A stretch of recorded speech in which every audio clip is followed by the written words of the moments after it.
Hello everyone, I am Jason Alcott. Welcome to the channel. Welcome back to the channel. Today I want to talk to you about the concept that's been shared by John Maxwell for many years. He calls it the 5 levels of leadership. I love this framework. I can't think of exactly when I heard it for the first time or when I was exposed to it and hear John teach about it, but I love this framework because it gives you a perspective of looking at your relationships with people, whether you're in a new leadership position or going into a leadership position. It's really helpful. It gives you some language and some ideas around how you can gain a relational capital with people and serve people better. So we're going to dive into the 5 levels of leadership today. So I'll confess, there's been many leadership positions that I've had the opportunity to serve in where I've been in a leadership position and wonder, why isn't anyone listening to me? I'm not sure if you can relate. If you've had that opportunity where you've stepped into a leadership position, you've been given a title, maybe you're a new manager or something like that, or a supervisor, and you've got a team of people that you're supposed to work with, and it's kind of going, nobody really cares that I've got this title, right? And the greatest example I can think of is, many years ago, right after I'd finished high school, I went away and I spent a year in Bible school, and I came back and I had the opportunity to serve as a volunteer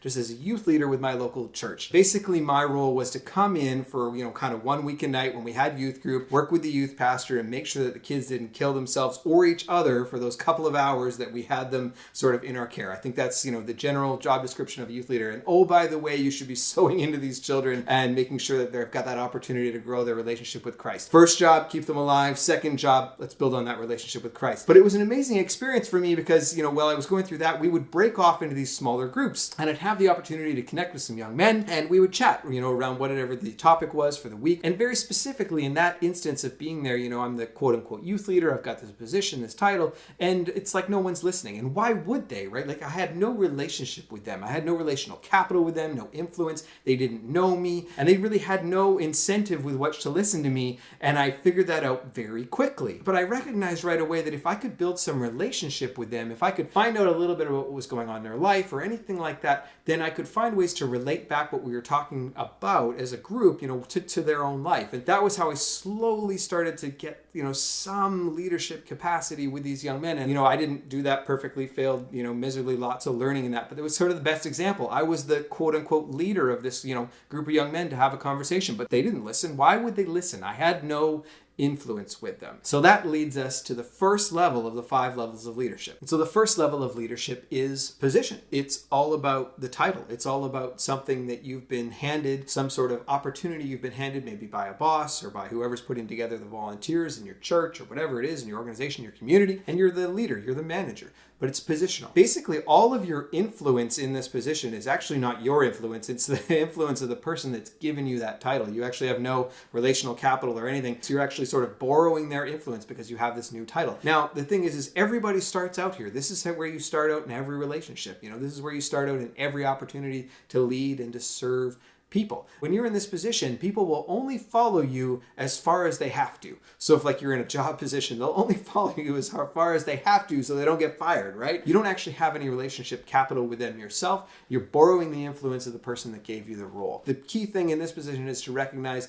here you are, you're starting here, and then determine not to stay there. You want to move through this level with your relationships with the people that you're serving and leading as quickly as possible. Now, I think it's important to point out here that the 5 levels of leadership are actually very fluid, meaning that you are moving sort of up and down these 5 levels depending on the situation that you're in, depending on the people that you're working with, and depending on the relational capital that you're working with. So a great example of this is even if you're the CEO of your organization, CEO of your company, but your actual level of leadership with the person that starts on Monday morning, that new hire, you start at level 1 because you have no influence, no relational capital with that person. Now you might be able to level up very quickly, but everybody starts in all of their relationships at the same spot. We all start at level 1. And I find that really encouraging because, I get that opportunity to work with new people, to build new relationships. So whatever it is, we all start in the same spot. That means that everybody's got the advantage to continue to level up, to continue to get better in their leadership. So level 2 is the permission level. And level 2 is all about relationships. It's now you're actually getting the opportunity to know the people that you have the opportunity to lead and to serve. They're getting to know you, getting to know more about the vision and goals that you might have or the organization has. There's this saying, people don't care how much you know until they know how much you care. This is when you get to develop that, and people then give you permission to lead them, permission to serve them, and actually start to move towards the goals that you have set out for the team. And I get really excited about this level because when you think about the impact that God wants to have in and through your life, it's going to require working with other people and having a relationship with people is sort of that first step of leveling up. You're invested in them as a person. You're developing and learning more about them. You're growing in them. Now you're invested in their life, invested in their success. You want them to be successful. They want you and the organization to be successful. I love this idea, this permission, this relationship level of leadership, and stepping into that. It's always giving me somewhere to go from when I've met with someone for the first time. And I know that I very quickly want to be able to get to know them, allow them to get to know me, build some relationships so that we have that opportunity to go and do something incredible and actually make some things happen. And this brings us to level 3. Level 3 is called the production level. And level 3 is all about results. Now you've got this relational capital, people understand you're leading and serving, and you actually start to develop some wins as a team. And it's actually a team that people want to be a part of. Now there's some momentum potentially with you and your team. You're actually starting to move forward. And what's happening is that you've been able to put together a vision and a goal for the team, and people understand you've built relationship and you're now actually driving results. You know, you can do a lot of incredible things when you've got a lot of people working together, because now they're not just working towards their own goals or their own job description. They're actually working towards the goals of the organization. And you, as their leader, serving that team, are actually able to bring them together towards that common goal. People are much more excited to sort of go the extra mile, actually produce. People want to be a part of a winning team, right? Like, you want to be a part of something that's winning and moving forward and has momentum. People love doing that, and they will do that if they believe in who you are, the direction that you're headed, and the cause that you're working towards. So this is that third level where you're actually starting to drive some results as a team, and everyone's really excited about it and excited about the possibilities, about the impact that might be happening through this team. Now you might say to yourself, okay, level 1, level 2, level 3, 3, you're driving results. Is there really more levels to leadership? Like, you're producing, you're doing what we're supposed to be doing, you're creating action, you're making things happen. Well, there's level 4. The level 4 of leadership is the people development level. And this is sort of the reproduction level. This is where you're looking at it going, okay, so we're driving results, but now can I actually sow into these people, not just in their skill sets, but actually help them develop as leaders? It's about succession planning and reproducing who you are as a person. Can you actually multiply what it is that's happening through your team, through your organization, through the goals that you have, because you're developing and growing the people that are a part of your team? There's massive trust being built here. People believe in you and know that you believe in them because you're investing in them and helping them to grow. The exciting part about this is that now your results now start to compound, right? So you're actually creating more leaders, which can serve more teams, which can serve more people. And all of a sudden your effectiveness is expanding. And maybe you're able to even step into other things that you can focus on because you've trained up leaders. First, you've got a team of sort of soloists, right? But now it's like the symphony that we talked about in previous videos. Now you're the conductor. You're bringing these people together, but now you've actually got all-stars, and you're creating more conductors that can build more teams, that can actually grow that impact of the organization. And that's what's happening on the reproduction level, and it's a very exciting time in the life of a leader. And level 5, John calls the pinnacle. And this is all about respect. And let's be clear, this is rare air. This is when you've been living out your values, your life according to your values in such a way that, the fruit of that is coming out. Now you've developed leaders. Your reputation is so much larger than the 4 walls of your organization. Your reputation precedes you. It's bigger than your city, bigger than your state or province. Your reputation actually allows you to have relational capital with people that you may even have never met. They're excited about the cause that maybe you represent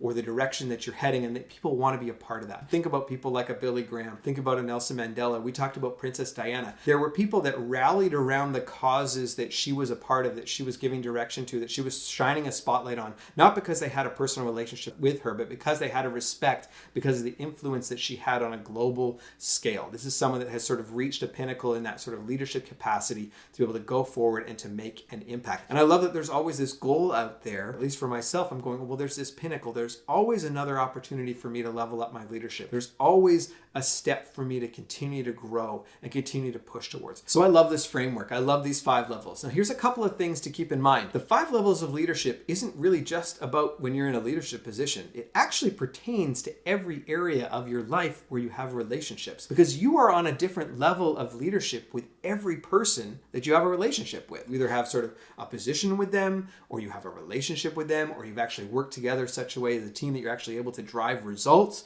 or maybe you're sewing into them and helping them develop. You're moving up and down these 5 levels of leadership with all the relationships that you have in your life, which is exciting because it gives you a framework and opportunities to define where it is that you want to grow and relationships that you want to grow and where you want to sow your time into. I love that part of it. It's also important to recognize that you can move backwards, which I kind of mentioned already, but you can move backwards if trust is broken, and you can move backwards way faster than it took you the time to develop and grow and step up a level in your leadership. So be conscious of that. It also takes a lot longer to move from one level level to the other. It's possible to move from level 1 to level 2 very quickly, but it takes a little longer to go from level 2 to level 3, and a little longer still to go from level 3 to level 4, and a whole lot longer to go from level 4 to level 5, right? That's sort of a lifetime of work in leadership to be able to grow to a level 5 leader. So I hope you're able to take this framework and apply it and help it encourage you, challenge you, push you towards the direction that God wants you to go. I hope you have an absolutely blessed rest of your day, and I look forward to sharing with you again next week. Have a great day, everyone.